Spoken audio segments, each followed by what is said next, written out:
I walk up to this deer, and as soon as I put hands on him, my feet slip out from under me, and he's coming down. And we're God. like down this mountainside, and we go 300 yards really fast to the bottom. So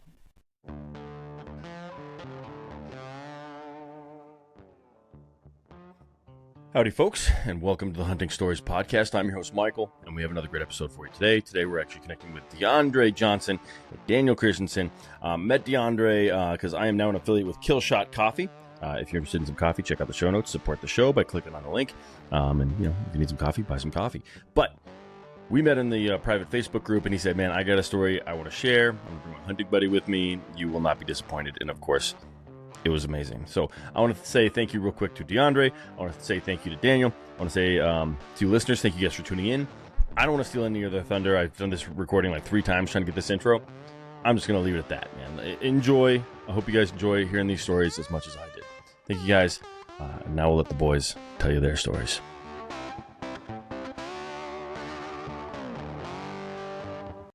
All right, fellas. Welcome to the Hunting Stories Podcast. How you both doing? Thanks. Great. Good. Awesome to be here. Yeah, I'm excited to have you guys. It's been a long time since I've had a podcast with 2 people on it. I was telling you guys before we started recording that I love them because you guys can call bullshit on each other, which I think is a really important part to telling hunting stories. It's funny. People tell some pretty crazy stories, and I'm like, I want to hear the other person in the story's view of what you just told me, because there's no way that's true. For sure. And today, we have the benefit of you both being here, because I hear you guys have a pretty fun story for us. So let's do this.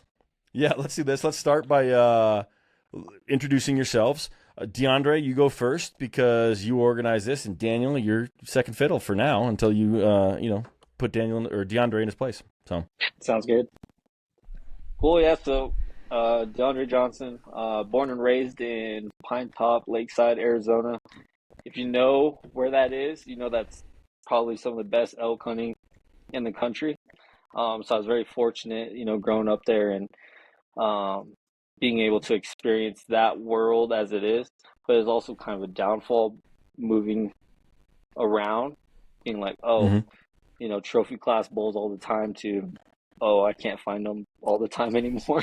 So poor guy. Fun. Poor you, Diondre. I know. But yeah, I served 4 years active in the Army, and I'm still in the National Guard. I was a sniper team leader. And Cool. I don't know, it's been a big part of my life so far. I learned a lot of lessons from it, and it's awesome. I got to connect you with my buddy. He was a sniper. He's a fair amount older than you, and he's no longer in the services, but he was a sniper as well.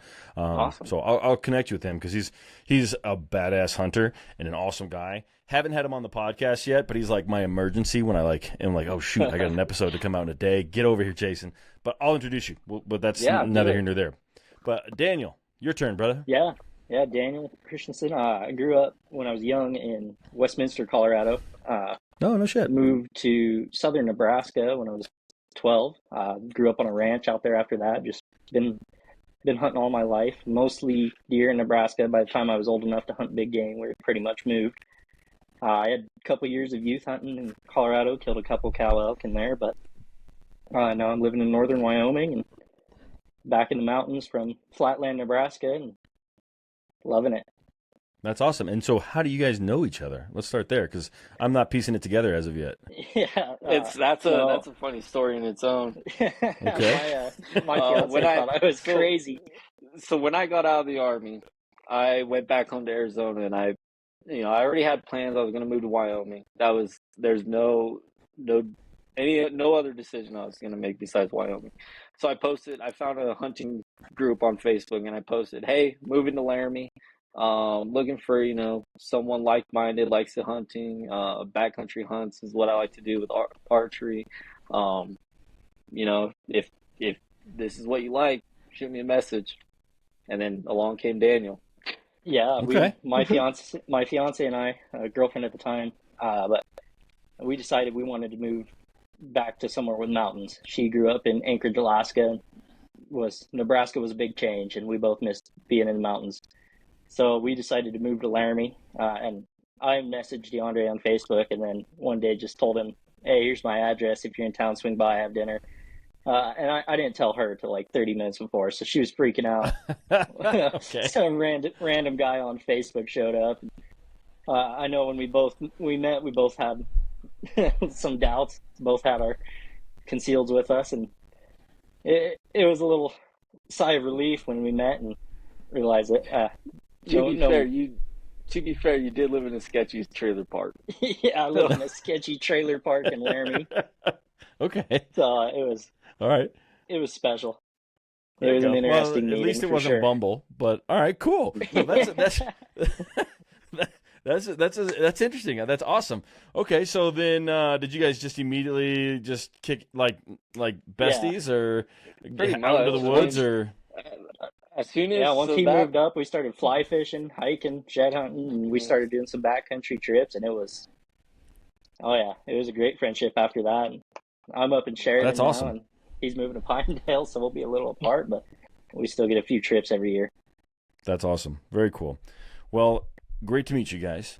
Thank you guys for Great to reaching meet out you. and saying, hey, I want to share some stories. So let's jump into it, right? Like we're here to hear some crazy hunting Yeah. stories. So I know that you have some other ones and you have a float trip one that's really like the big one. Yeah. You guys start wherever you want. You can kick it off with that one, or you can start with your individual hunts.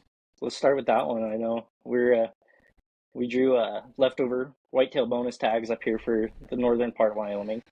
And it's a unit that I had spent some time hunting in 24. Okay. I knew that there was a good number of deer, but there was a lot of landlocked BLM that you could access from the river. We didn't realize how shallow the river was, so it turned out to be a disaster. But so I convinced him to apply for that leftover tag, and when he drew it, we made a plan, and he got up here. We started unloading, getting things ready, getting some maps drawn out, figuring out how far we wanted to try and float. We found a really big piece of BLM off the river. Yeah. Okay. Who owned the boat? Let me ask that. Let's pause for a second. I think Diondre needs to catch a breath. Who owned the boat? Who owned the float? All right. So Daniel has a canoe. I have a canoe. Okay. It's a traditional old Coleman, old-fashioned canoe, right? We got just aluminum kayak paddles. We're all ready to go do this thing. We're like, oh, you know what? We can float any river in a canoe. At least that's what we thought. You know. Okay. I asked Daniel, I'm like, hey, like how I'm on a call with them before I'm getting my family ready to go up there, spend time with him for this trip. It's like the week before, and I'm like, hey man, like what's the plan? Like I know we're floating this river, but like what is the plan? And he's like, yeah, so we're gonna float upstream. Well, I don't know if he knows how rivers work, but that means we're paddling, right? Yeah. Oh, when I first looked at it, the river was really slow, and we got some rain past that. That's not floating. That is not floating. That's not a float trip. That's awesome. That's awesome. Oh, it gets better. It gets better. Okay. All right. Go ahead, Daniel. I'll let you continue. And so when I looked at it in September, I had actually went out there looking for mule deer, and it was slow, it was shallow. I was able to float a mile upstream by myself, so I wasn't worried. Like two of us, no problem. We can get 4 miles. But we got a ton of rain. We got some snow on the mountain. The river was blown up way deeper, way faster, and we unloaded right at daylight. And we made it about half a mile in an hour, and we were just busted. Crushed. I was up front, Daniel's in the back, and we're just like, I've done some hard things in my life. I've carried crazy amounts of weights. I've carried long distances. I climbed the Andes in Chile on skis with 80-pound pack. That was one of the hardest things I've ever done, is try to float up this river. We were supposed to go 6 miles. Yeah. And the whole reason we wanted to go up was there's a boulder field above where we wanted to hunt. And at the time when I looked at the river, it was too shallow to pass that. So that was the original plan. So after our defeat there, we decided the river's deep enough, we can probably make it through the boulder field. So we drove 12 miles up the road to where the river touched another piece of public, and we unloaded the canoe and we carried it into the river. About a quarter dropped mile. it in. Quarter mile. We carried it, dropped it in, and how much floating. gear did you have on top of the canoe, right? So like that's a substantial. You're talking a substantial walk, half a mile with a canoe, probably what 80-pound canoe, plus all your hunting gear. Yeah, so we both have, we both aluminum. brought It's our like 150 pounds. Yeah, I was gonna say we both brought our rifles. We both had our exo packs, loaded up for two. Was it 2 nights we were trying to stay down? Yeah, we were planning on 2 nights. And so, then probably 40 pounds of gear each. Yeah, it was. I mean, we had it loaded pretty good. Like if we were going on the backcountry hunt, it was probably like 30, 40 pounds, and then the canoe on top of that. Yeah. Okay. Right. So anyway, it wasn't light. So we get to the river, and the boat. We get the canoe in the water. And we're like, all right, let's do this thing.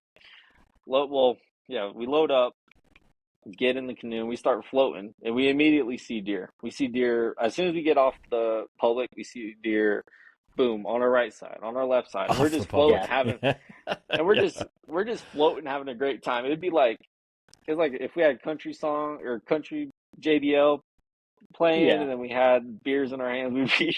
It'd look like a couple rednecks floating down the river. Yeah. And deer were everywhere. Hopes were high. They were letting us float within 30 yards of them. So we were thinking slam dunk already. That's crazy. That is crazy. Okay. It's awesome. So were they decent deer, or were they all just like a couple of them? Most of them were pretty small or does, but there were a couple better bucks. So I would say, how far was that float, Daniel? The first 3 stretch miles? was probably 3 or 4 miles, and that was that was relaxed going, trying to get to the first stretch of public that we were going to check on. Very relaxed. Occasionally, we did hit some sandbars, and we should have recognized that for what it was. But we just said, "Oh, you know what? It's fine. It's a river. It has sandbars every now and then." We just kept going. So we finally reach this final bend, and we start entering this this state piece of land, and we go underneath this wire, or like the barbed wire that separates electric fence around them over the river. Yep. And then I hop out, anchor the boat, and then we get on I guess it would be like the east side of the east bank. side. Yep. And we get up to a little high point. We start glassing, on both sides, because it's state on both sides of the river. So we're glassing. How long did it take us to spot the first buck, Daniel? 30 minutes. 30 minutes? Yeah, it was pretty quick. It's a small little guy. Quirky little buck. I have him right here. He's okay. He's a little wonky. Spoiler alert. So anyways, I haven't shot a whitetail before. I've shot a couple does, but I've never shot a buck. So Daniel's like, "Yeah, this is yours." I'm like, "Cool, sweet, first buck, first whitetail buck." I think it was like a 200-yard shot, chip shot. Shot him. Yeah. Watched him die pretty much right where I shot him, and it was just cool celebration. Yeah, so 10 yards across the river, easy way to get. Mm-hmm. So we get back in the boat, cross the river, celebrate, take some pictures, all that fun stuff. And as we're sitting there, we can see deer like off the public and like everywhere. Just bucks rutting like crazy. It was mid-November, so all these whitetails are just rutting like crazy. You got does running all over the place. It's just what's the temperature like? Like for some reason in my mind it was summertime, nice and warm, boating, because like I've done the Texas floating stuff. Okay. I just realized November, Wyoming. What is the temperature like as you guys are doing this thing? Unusually warm. That we was were like warm 50 day. degrees. What was that? It was like 50 degrees. Okay. And 45. Not toasty, but plenty warm for November in Wyoming. Well, last 2024, that time of year, we were 0 degrees and a foot of snow. Okay. So it was a complete 180 from the previous year. Okay. All right. So we start quartering up this deer because we're like, how's the best way to package this? So we have to make sure that the skin. We're thinking, all right, so we're gonna get water in the canoe, so we need to skin the bucks out so we can wrap the meat up in the skin, but still have enough airflow or whatever. We're trying to like figure out. We didn't think this part through enough, but in the moment we figured it out. We figured out a good little thing. So we skin it keep out, meat clean. Skin it out. Start quartering, get the backstrap and whatever meat we can get off of it. And as soon as we bagged up that last quarter, Daniel goes, "Hey, bucks, bucks, bucks, bucks." So we all I get down in the grass. I'm laying there. I got meat just in my arms, laying down on the ground. Just cradling your quarters. I just see just two sets of just pretty average 8 points coming just through the grass right at us. And by the time I saw them, they were 40 yards away. And we were on the fence line, and they were coming. They were going to jump that fence and be on us. And so he lays down, just quarter on his chest, and I crawl to my rifle, and I'm sitting leaned up against the fence post, pack on the post, watching this buck. And here he jumps the fence. First one comes over 7 yards. 7 yards. I dump him right there. So this is an hour after the first one. We just packaged the quarter and drops. The other one. Meanwhile, Diondre is still cuddling his hind quarter from the last cuddling year. His hind quarter. And, the other one just runs like 20 yards and then loops behind this big fallen tree. And he looks like he's going to jump back over, and we're right in the same spot. So he actually kind of did like this loop. So he went like 20 yards back onto the private and was just like kind of confused, like, hey, where'd my buddy go? And then he like tried to come down below us towards the river first. And Daniel, I had 2 tags. So I had a general tag, which was good for the whitetail in that unit. And I also had the whitetail tag that I drew. So I was like, man, I can get another buck right now. So I put the quarter down and I start crawling towards my rifle. And this buck's like about to jump over on the riverside of the public, and I'm like, oh man, I'm facing the wrong way. So I go to turn, and he kind of jumps and goes back towards where he came from. I'm like, oh well, that was cool. I could have had 2 bucks or whatever. Then he starts coming back. We're like, what is going on? So he keeps coming, and I'm just like watching him. I load around, and I'm just like, okay, like this is either like the most insane hunts I've ever been on, or it's not going to happen. It's one of the two. Sure enough, he jumps the fence, and right where he jumped the fence is where this huge, giant, like cottonwood tree was falling. So I had to run up to this cotton tree. Me and Daniel sprinted up to this cotton tree. I just plopped my rifle on, and he was still just chilling, kind of bobbing his head, like they do. And then I dumped him. Right, it was like a 50-yard shot. I dialed for 200. It wasn't even that. It was 20 at most. It was.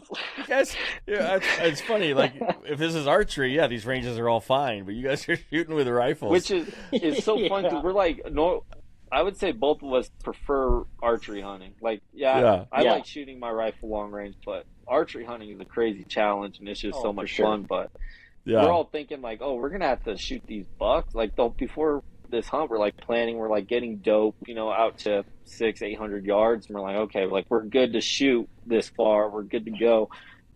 And here we are shooting bucks at 7 and 20 yards. 7. Yeah. Was anything left? Was anything left of the buck you shot at 7 yards? Did it just like split into 4 pieces? Yeah. So the grass was so tall that I shot him right in the center of the throat and separated his spine right there. Damn. And he just folded instantly. Yeah. Understandable. And then it was the third buck we actually got able to record that. So that was cool. Oh, really? So that was the first time. That's super cool. Yeah, we were able to record a shot on that one, and we were so close. On the iPhone, it's awesome video. Yeah. And so here we are. We shot 3 bucks all within 50 yards of each other, and within 2 hours. We're not even close to our halfway point on workflow. We're not even to the boulder field where the shallow water was. We didn't think any of that through. So now the fun's over and the hell begins. Yeah, the real story is the after part. The beginning, that's awesome. Yeah, it always is. We got these 3 bucks. We get them all together. We're taking awesome pictures, whatever. We're just like, man, we must be the best whitetail hunters ever. We just killed 3 bucks in the same spot, And I'm like over here thinking, man, like I thought my buck was pretty nice. That's a good buck, man. Anyways, I'm stoked. I'm living high as hell right now. we load the canoe in our. That was fun trying to figure out how to load 3 bucks in this Yeah. canoe with Three all our bucks Taking gear. on all our water. It's gear. just too much weight. Well, we get Oh, we in, had 700 pounds easy in this thing. so we get in and we push off our little spot and we go 2 feet and we're like, we're not moving. We look and we're like this. no. We have like maybe 2 inches until the water's coming over, and we're like, oh Yeah. man, this is going to be a challenge. And we're dragging bottom, and we're like, all right, well, in Wyoming, it's a trespass. If you're on the river bottom, if you're walking the river bottom, that's trespassing. But you can, float or stay off the river bottom. Interesting. I did not know that. That's interesting. Okay. Yeah. That creates issues. Yeah, big time. So we're both. If you can imagine this, so there's a canoe. You see 3 bucks, like sitting on top of all the meat and stuff, like the antlers or whatever, and then you got 2 dudes standing up pushing the canoe through the mud and the rocks and all this other stuff. So you can't walk, but you can drag you can be in a canoe forcing yourself downriver. Yeah, we were in a flotation device. It might have been more of a gray area, but we're hoping we're on the right side anyways. Yeah. In Wyoming now you just bring a ladder everywhere you go. You're good. Yeah, pretty much. Yeah. So that was crazy. So our pull-out point, we inReach my girlfriend, his fiance, and we're like, hey, we just killed 3 bucks. And those are 2 different people, right? Yeah. Yeah, okay. Absolutely. The way that you said that, I was like, hold on. My bad. It's his fiance, but it's my girlfriend. Oh, man. 2 different people. Okay. Yeah. So we sent them an inReach. Hey, just tagged out. We got 3 bucks in the canoe. We got 12 miles until we hit the pull-out point. Like, here's our spot where we want to get pulled out. And they were like, oh, yay, nice, awesome. Because they'd never seen the river, and I don't really think they cared too much about our plans. They just thought, oh, they're just going hunting or whatever. They're fine. Yeah, pretty much. So his fiance goes to the pull-out point, and then we're struggling. So yeah, no shit. That first quarter mile took us over an hour to do a quarter mile. Yeah, that's when we realized we were in trouble. Oh my God, it was not easy. All your weight pushing with the paddles as push poles trying to dig out of this mud. I think you can walk a mile in like, I don't know, 20 minutes. Yeah, 15, 20 minutes. So you're going like 4 times slower than someone just walking. Yeah, so it was brutal. Luckily, we had a couple sections of BLM where we were able to hop off, push the canoe like through that mile section, and then hop back in, and then have to push ourselves through this boulder field or this muck or whatever. At one point, granted, the water was cold. It was 40-degree water. Oh yeah, the night. So it was 50 during the day, and then at night it dropped down to like 20 degrees, maybe even into the teens, and we were freezing. We were soaked. My boots, I think we're both wearing Crispies, but we kept getting boots or water inside our waterproof boots, but then there's water inside them, so we're soaked, we're cold, we're fatigued. We're just pushing this haven't canoe. eaten anything because we've just been on a high. Diondre's still cuddling his quarter. He just hasn't let go of it. Oh, and it was just, it was so cold. And then by the time we got to anywhere that it was starting to get deep, it was dark, way after dark at this point. My fiance's been waiting at the pull-out point for hours, wondering where the heck we are. Jeez. And we keep hitting shallows, and then we hit a rapid, and we're trying to drift down this rapid, and the canoe just gets stuck sideways in between some rocks. And now we're stuck, wedged up against rocks. Daniel was so pissed. That was so funny. I was upset, but Daniel was like, that is exactly what hunting buddies are supposed to say. My friend was so angry. It was so damn funny. I just remember phases. At one point I was chill, and the next minute he was throwing the paddle into the shore. And That is accurate. I will agree with that. Anyway, so we had between where we shot the deer and where our rescue was about halfway. It was about 6 miles. So we'd be pushing, and then like I said, we would have a section of state land we can get out and push it, and then we would have to push again, and then we get out and push it when we hit another piece of BLM or state. Anyway, so this last section of private was huge, and we're pushing and pushing, and then I think, was it you or me, Daniel? I can't remember. We kept seeing this light. Oh yeah, right I off saw the house. So there's this bridge, this huge bridge that goes over the river, and you can tell that County the road. river is normally way higher. But anyways, it's the road that we took to go to the first spot where we tried paddling upstream. So we see this bridge, and we're like, oh, we're at the halfway point. Spirits are getting higher, and then we're sitting there thinking like, man, that took us 6 hours to go 6 miles. Oh, it was longer. I You're think like, it was hell 12 yeah, hours. halfway. Shit, how long did that take? Yeah, That's funny. It was. So we're like, this is not going to happen. Like 10:30, and it was like 10:30 at night at this point. Yeah, we Ugh. get close enough to the bridge. We see this house. Lights are on. I'm like, screw it, Daniel. I'm going to go ask the rancher. No, that's bullshit. I said that. You were like, I don't want to get shot. You were all worried about it. So we tail off on this county road, and we walk a mile down this driveway to this house in the dark and knock on the door, and thankfully they were just the nicest people and willing to help, and they drove us down the road to where my fiance was parked, and they fed us first. They gave us food, offered us beer. Yeah. Then, they were very kind. We got out. What did they feed you? It's important. Some granola bars.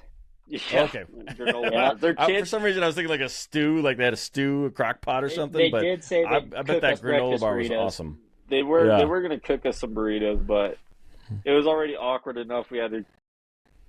The humility was very high at this point. It was like, man, we just failed this whole hunt. Well, we didn't fail, but we failed, our planning, our logistics. Your extraction, yeah. Yes. So anyways, get help. She drives us over to to Daniel's fiance where she's at. She's freaking out. She was about to call search and rescue, I bet. Like, hey, here we are 4 hours late. She drives us over. We go back to the bridge where our canoe's at with all our deer and our gear and all this other stuff, and actually the landowner's wife comes out and she's like, I'm helping you. So she comes out. Walks down to the river. She starts pulling meat, starts hauling gear up to the road for us. Man, she was way more effective than we were, I think. We were so fatigued.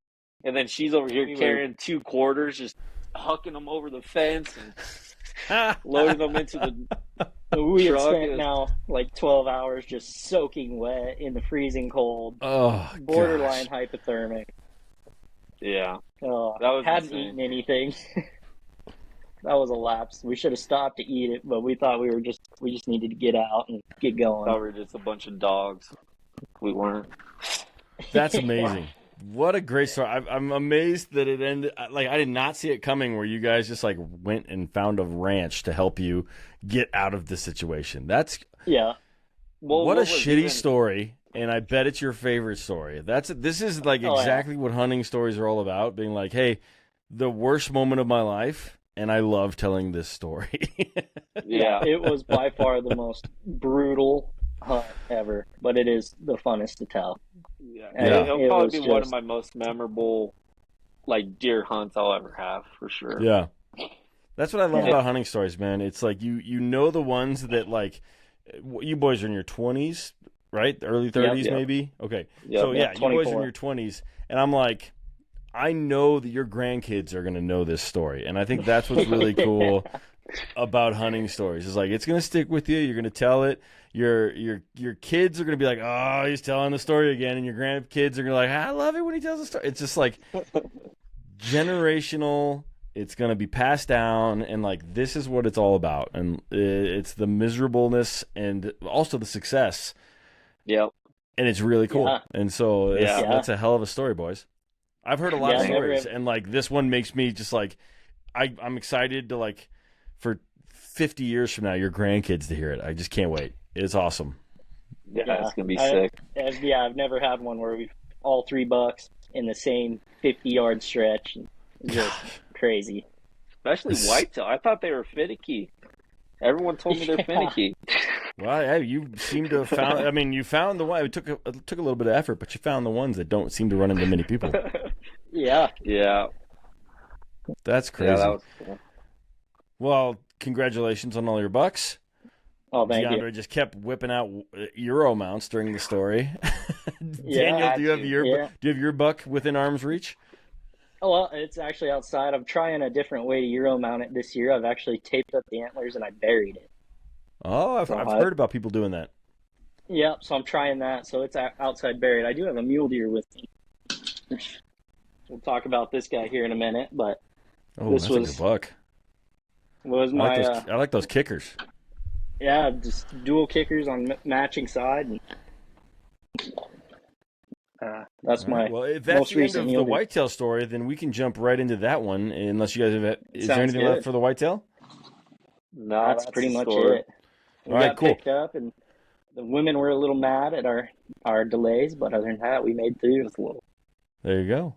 There you go. All right. Well, then, Daniel, why don't you move on to the mule deer story? Alrighty, well, I have got a mule deer story from this kind of heart. Looks bigger than he is in this picture, but awesome mainframe 4x4 with eye guards and matching kickers off each side.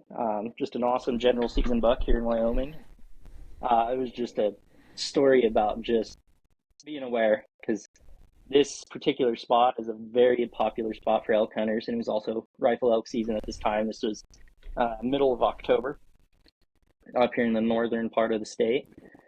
I'd packed in a few miles, then slept overnight. When I woke up, there were two guys walking in past me, and so I gave them a minute, followed them up, and as I'm walking, just following tracks, we just got fresh snow that morning, a good 3 inches. We're walking up here, and I'm watching tracks, and this great buck and tracks. Really, you could tell it was a big-bodied deer. And these guys come down, you can see their tracks where they followed it for about 100 yards, and then opening at the top of the canyon. Didn't see it, so they moved on. And with the snow and the weather and how windy it was, I knew he was just going to go get some dark timber and hold up. So that's what I did. I followed his tracks and knew he was going to be bedded as soon as he gets into a good spot out of the wind. And slowly picked my way, just glassing every step through this thicket. I knew he was going to be in there, and it was just there he was. And as I'm going up this hill, super steep grade, I could see him walking above me. I was able to wait, and he's actually mounted with a piece of metal here. Fortunately, when he spotted me, I could see him, he could see me, and I had about a softball size opening at his forehead, and that's what we took. God damn. I didn't see that coming. Okay. Yeah. Okay. Well, and I Man, you put I him shoot a to 7 sleep. mag. Yeah. Yeah. I use a 7 mag, and there was no skull plate left, nothing. Dude, each antler was 15 feet apart. Yeah, but when I walked up to him, I thought he was just a really narrow buck at first, but it had just folded, and his antlers were just on top of each other. But it was so steep, and so the snow was so fresh.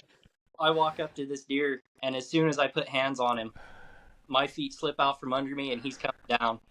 And we're sliding down this mountainside, and we go 300 yards really fast to the bottom. And thankfully, there's a bunch of tall grass, some sage down there, and we bomb into the sage and stop. And down there, it's just a big park. So we were just up above a huge meadow, and as soon as we got to the bottom, we stopped, but it was the fastest snow slide I've ever been on. Dude, I've had plenty of people on the podcast that have an animal sliding. Most of them let go. Daniel, like That's the commonality that you beat that today. You were like, nope, not me. Yeah, I'm gonna hold on. I don't think there was much thought behind it. I think I just was holding it. Yeah. Let me ask you this: do you think if you had let go, do you think you could have stopped yourself? No, No, you were just going. All right, fine. Then we'll give benefit of the doubt. Then, all right. there were nothing to grab onto, no trees, no bushes. It was just bare snow on it. That's crazy, man. Yeah, I think I would have just landed next to him anyway. Jeez. Whew, that's terrifying. Going down a hill with just a ball of spikes just rolling. I guess you were probably sliding, not rolling. But still, man, that's terrifying. Yeah, I sat down. I was sitting on my butt and just holding on. Yeah. Gosh, man. Okay.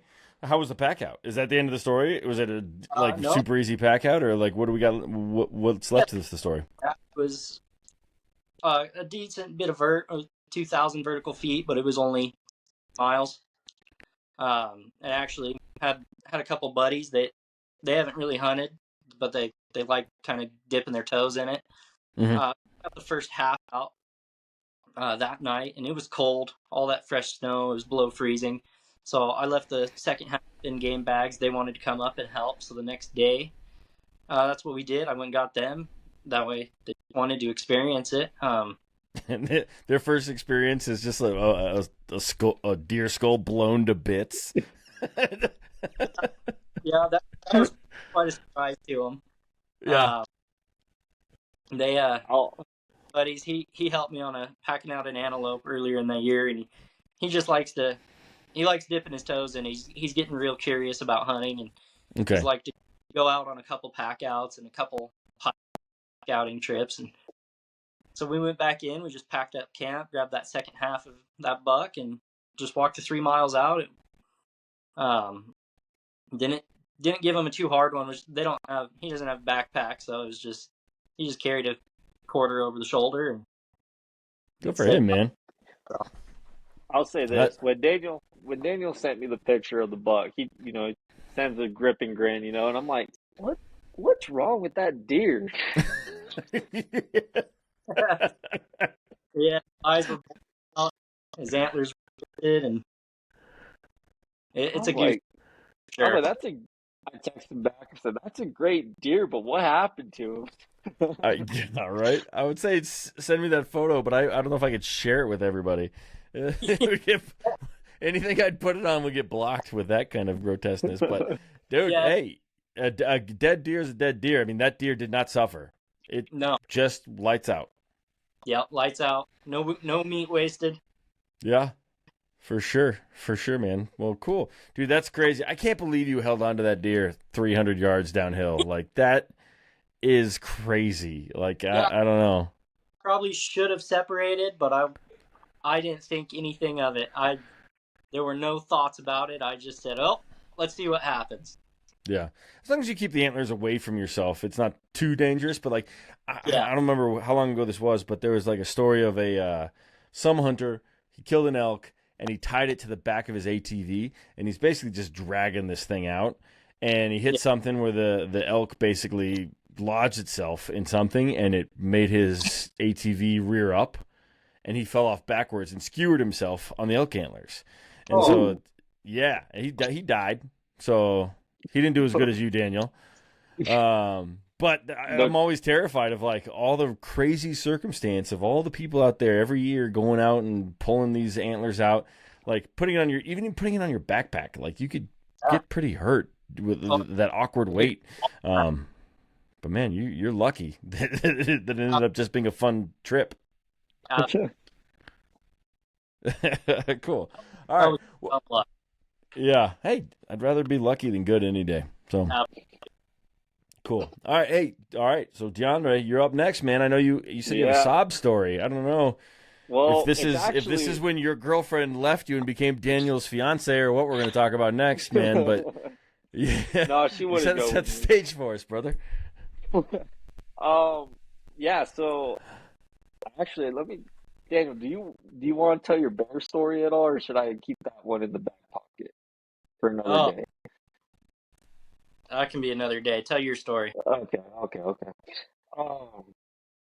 So anyway,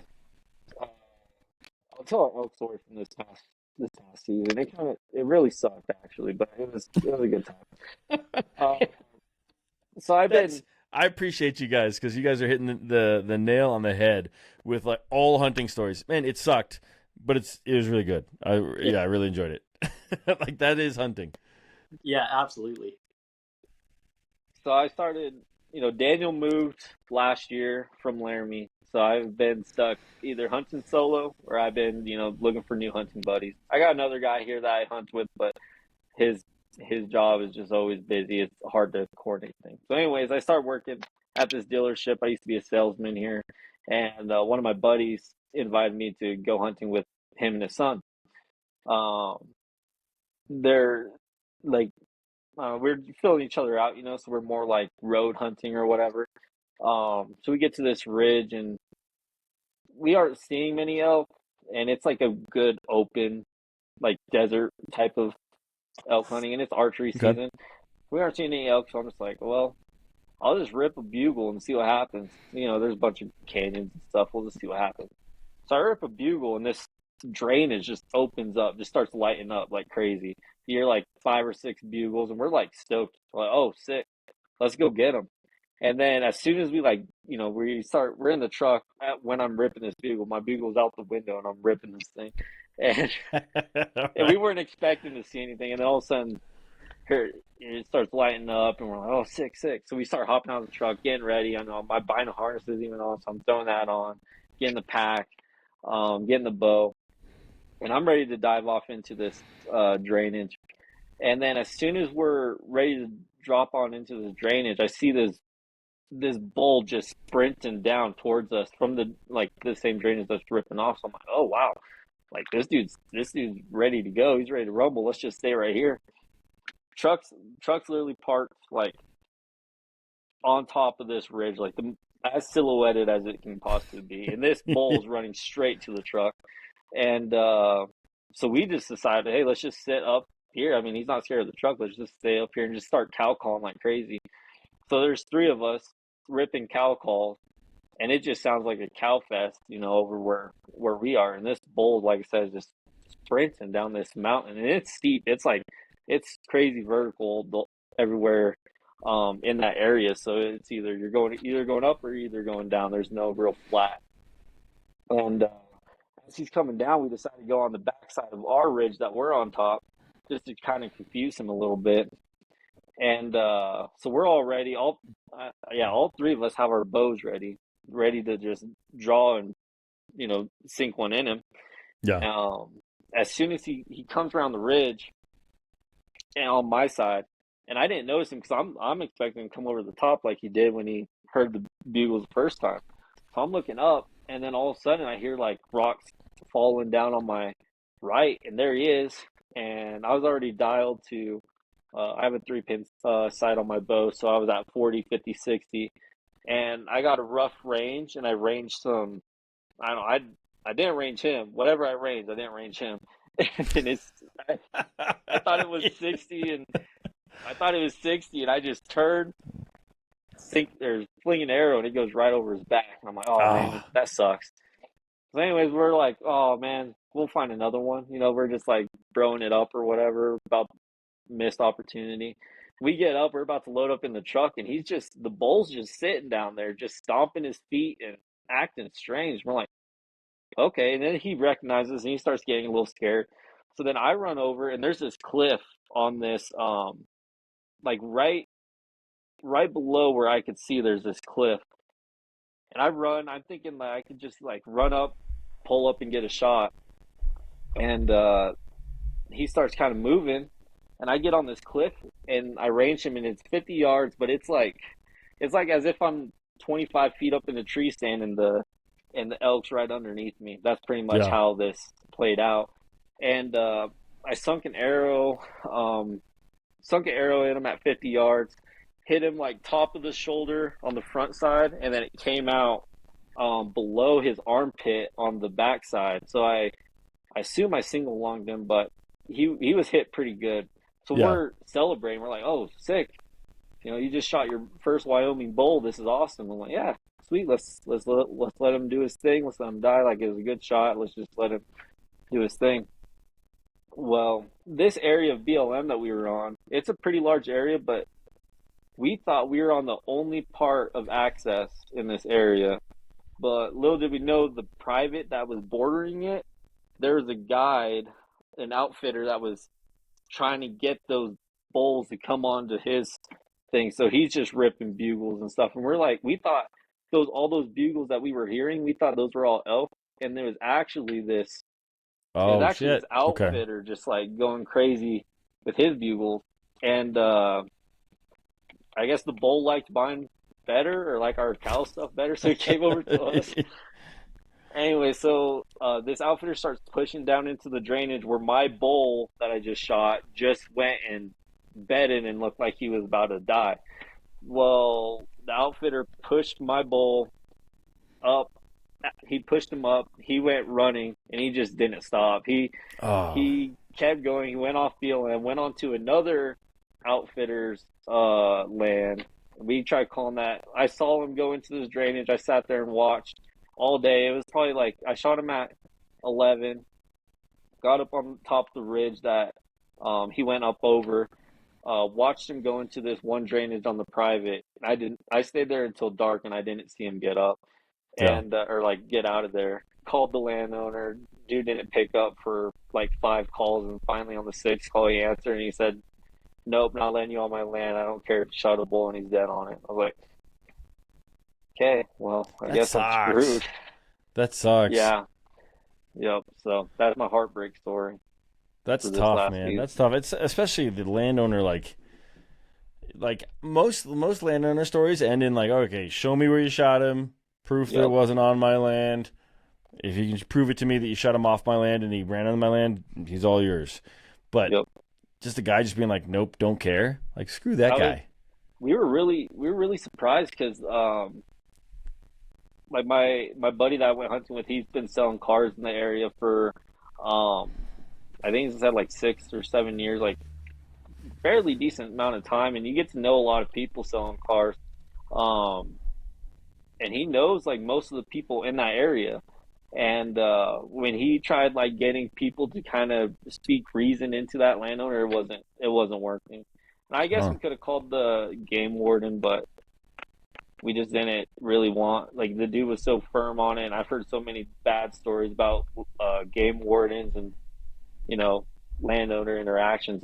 We just didn't even bother. Interesting. Just ended up just not doing anything about it. So, well, you know, I haven't experienced it personally, but every hunter I know that archery hunts specifically is like, or actually everyone that hunts in general, is like, you're eventually going to lose an animal. So it's just inevitable, and it's just part of what it is, and it'll change who you are as a hunter, I think, which is important, and hopefully people that hear this will like hear this story and be like, someday they're aiming at an animal and be like, that's not the best shot, maybe I should wait a second.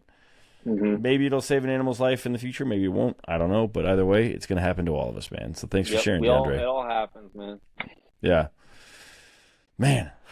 God, I don't want to like rub salt in the wound. But was he a good bull? He wasn't a great. He was a little raghorn, but okay. Get rid of him then. My first Wyoming bull, I was pretty stoked. But you know, this next season, I got a pretty good game plan. So. Okay. Sweet. Awesome. Cool, boys. Well, man, unless you want to tell a black bear story of some kind, then let's get out of here. Your call. That's also a heartbreak story. No, we can't. We just can't. We can't. You guys started so strong. You're just throwing a bunch of bummers at me at the end. All right, but it's up to you. It's up to you. I'll listen to stories all night. I mean, it's a good story, and it's another brutal one. There's 2 perspectives from it. That's the only reason I brought it up. Cause there is. We were both on that one as well. That was my first ever black bear hunt. That was the spring of 24. That was our first hunt in Wyoming, period. Yeah. So together as well. So we had planned a multi-day pack trip with another buddy of ours that lives in Nebraska, back to an area, steep canyon, and look for black bears. So we get up there and we're kind of split up. Diondre got in there a few hours later. Finish work that day. So we go up one canyon, he's going up another side to get to the same ridge. We spent a long time. We climbed a long ways. It's 2,500 feet, and it's steep. It's super, and there was quite a bit of snow, and we're crawling through the snow, getting up this ridge, and we finally get close to the top, and I go, oh, there's a bear right there, 200 yards across, right there. Huh? How about that? And this was the first time I'd ever had a scope with turrets. Let me stop you right there. So okay, all right. Like being a sniper in the Army, I learned a lot about how to use my scope and how to like dial for wind and how to dial for distance. Like I feel like I got fast tracked through rifle marksmanship as far as like the average person goes, anyways. Yeah. So I'm trying to teach Daniel all these things the week before this. I'm like, hey Daniel, look at it. You can dial for wind. You can dial for elevation. It's really sick. And our elevation, you know, has a 0 stop, but wind, it's not going to have a 0 stop because you can go left or right? So, so we went shooting, I don't know, what, 2 days before, and I was showing him all these things. Hey, dial for wind, it's pretty cool, man. I see where this is going. All right, keep going. So, anyways, I'm climbing up this ridge, like, I don't know, it's probably... So if there's fingers going down this canyon, I'm like 2 or 3 fingers off him, but I wasn't exactly sure where he was. We didn't have inReaches at the time. iPhones still didn't have the satellite messaging, you know, so we're just like yelling across the canyon trying to find each other. I'm like yelling, Daniel! Anyways, I get up. I hear some noises like up where I'm at. I'm like, oh, I'm going to go chase this noise. I'm going to see what it is. Turns out it's a mountain lion. It spooked it off, which was surprising. I can't believe I spooked off the mountain lion, but I was stoked that it at least ran away from me and didn't try to attack me. Yeah, that's pretty cool. I've never run into a mountain lion. I'd love to. Oh, it's like the scariest thing, but it's the coolest thing at the same time. It's strange. Anyway, so I get up right where the mountain lion was, and all of a sudden I hear a bang. Well, I think Daniel's the only one in here with, you know, our friend. I'm like, he must have shot a bear. Like, he had to shoot a bear. There's nothing else, no other tags he has. So I start yelling, like I said, Daniel! I don't hear nothing. And then all of a sudden, my phone starts ringing. I didn't even think to check my phone to see if I had service before I start yelling. So I get on my phone. It's Daniel. I'm like, yo, what's going on? He's like, I just shot a bear. I'm like, oh, sick. How far are you? He's like, I don't know. I'll try to send you the pin. Okay. Never got the pin. I was like, you know what? Screw it. I'm just going to get on top of the canyon and I'm just going to floor it towards where I hear the shot. I'll let Daniel take it from here because I like how the story is like, hey Diondre, you're like, hey Daniel, you want to tell your bear story, and then Diondre is telling the whole story. I love it. So me and my buddy Peyton, he was with me. We get to the top and we see this bear, and I'm stoked. And I was like, it's right there, like 185 yards, like chip shot. I get on him, I shoot. He kind of rolls. He's hit for sure. He goes straight down the canyon. We lose him right below us. We're thinking he's down right there. About then, I realized we have service, so we call Diondre. After our phone call, probably 10 minutes later, we had been just working down the canyon trying to get towards where we saw the bear disappear. And I can hear Diondre yelling at the top of the hill. And so he meets us down there, and right we crossed tracks. And so we found this bear's tracks with some blood in them. And then after 100 yards of tracking, my heart just sank. The blood turns from blood to just green stomach bile and dry. Yeah. So how far off was your windage that you didn't reset from when you guys were at the range? It was a full mil to the left. God damn. I knew it, man. I knew it. I'm so sorry. It's Diondre's fault, Daniel. It's his fault, not yours. Tell him what you did to your windage. So, well then, yeah. I'm left, so I carry my gun on the left side of my pack, and my windage turret will rub my pack. Oh, so it wasn't from the range. Your pack just rubbed it down? Yeah, my pack will just rub it. And so it was your fault, Daniel, not Diondre. Sorry, Diondre. My bad. My bad, man. It's all on Whitetail it last year due to that same thing. And so I have actually now super glued my windage turret at 0. And I just There you go. There you go. You know, they Vortex Optics, one of my sponsors, they have sights that have caps that stop that from happening because it's happened to people in the past. But yeah. But it's the Vortex Venom, and it does not have a cap. Okay. Well, Yeah. I am gonna get a Razor LHT here before fall. So that problem will no longer be a problem. oh, okay. Man, I could have sworn it was Diondre went so in depth into like the range shooting that I was like, oh man, you guys didn't reset. I could have swore when Daniel started telling me more about the shot and like where it was placed and all this other things, I started piecing together, you know, the blood and then the stomach bile, and we're following these tracks. We went down this draw almost halfway, like 3/4 of the way down into the canyon, and then we went all the way back up to the top, chasing, like following these tracks through like 4 feet of snow at times, 4 or 5 feet of snow, and we're post holing through the snow, and I'm like, dude, where did you shoot this bear? Like this bear, if it's hit good, there's no way this bear's post holing like we are. Like he should be done.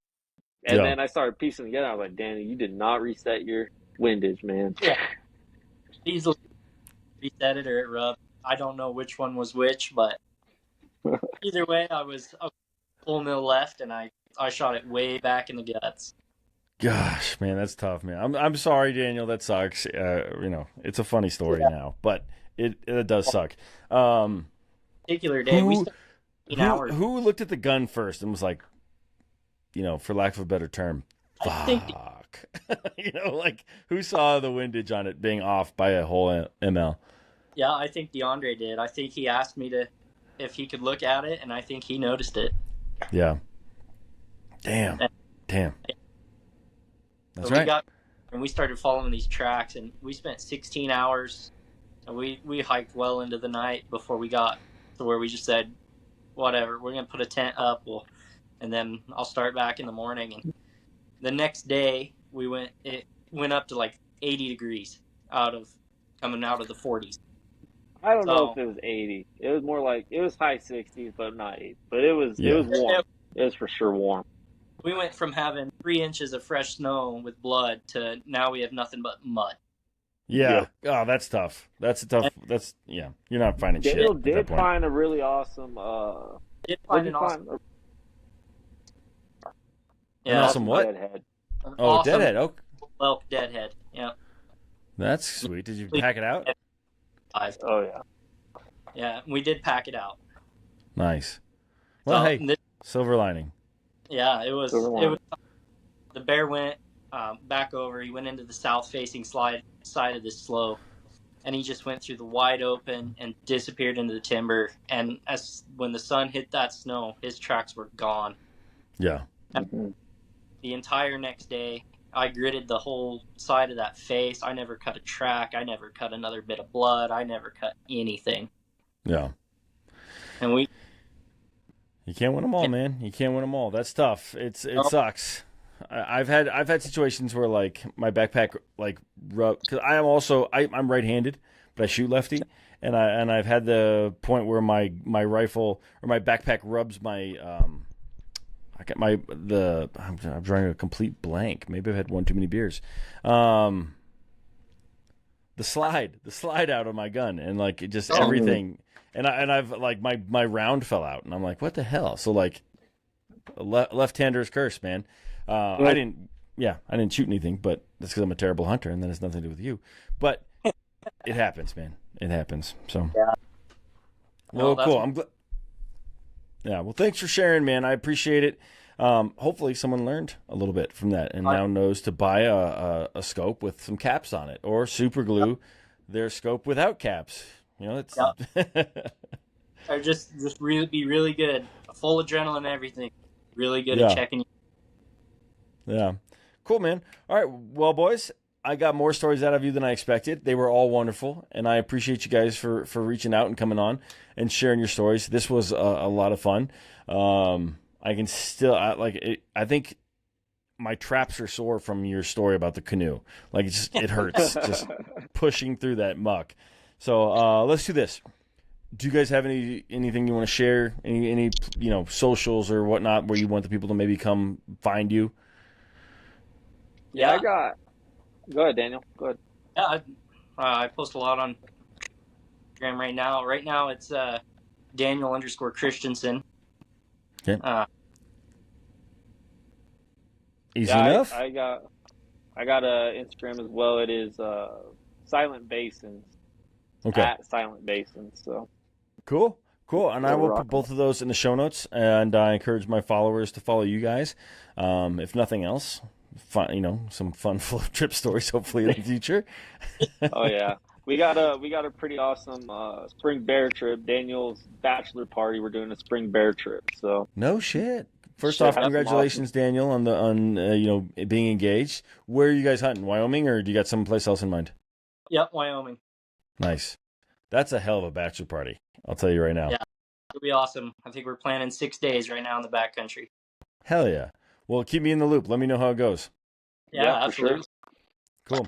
All right, boys. Well, thanks again for coming on. I really do appreciate it. Thank you for sharing your stories. I think you hit the nail on the head. I said it already, but your stories are exactly what I'm hoping for. Stories that I know that you'll tell for generations, and maybe even when you guys are gone, your kids or your grandkids will tell the stories about you guys doing stupid stuff in a canoe. So thank you guys so much. I really appreciate it. Well, thank you for the experience. Yeah, of course, guys. Have a good night. You too.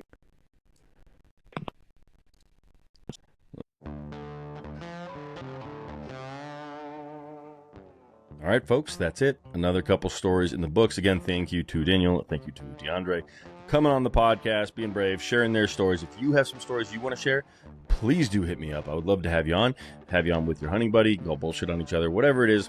I just appreciate anyone who reaches out, wants to share with me and with my guests. Beyond that, guys, please check out their Instagrams, give them a follow. Like I mentioned earlier at the beginning, I am part of Killshot Coffee. If you are looking for some great beans, check out the link in the show notes. It's on my Instagram page. Go Ruck as well, Vortex as well. Support all of those folks to help support the podcast. But that's it, guys. Thank you so much. Now get out there and make some stories of your own.